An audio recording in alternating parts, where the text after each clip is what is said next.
So I'm someone who studies the Latter-day Saint Temple a lot. My name's Jasmine with Scripture Central, and I talk a lot about the Church of Jesus Christ. Here is one thing not to do before receiving your temple endowment for the first time. And the church has made it easier than ever to avoid this mistake, yet I still see it a lot in my comments. And I totally get why this happens. The temple is super sacred, and there are parts of the temple endowment that we covenant not to talk about outside of the temple. So sometimes it can feel like we just shouldn't talk about the temple at all, but that's not strictly the case, and the church has become increasingly open and inviting about what happens inside.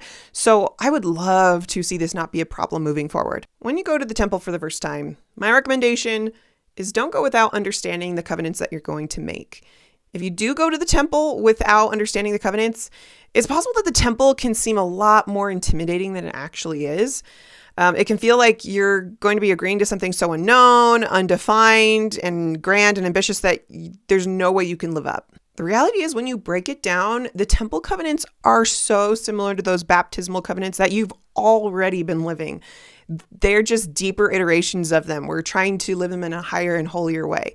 In the temple, we covenant to live the law of obedience, the law of sacrifice, the law of the gospel, the law of chastity, and the law of consecration. And when you take time to study these laws, it becomes clear that, I've already been living most of these principles all my life. They're just helping me to become a better disciple of Jesus Christ. While the church has actually been publishing these laws openly since the early 1900s with James Talmage, the church has now explicitly included the list of these covenants in the official handbook and informational material about the temple on their website.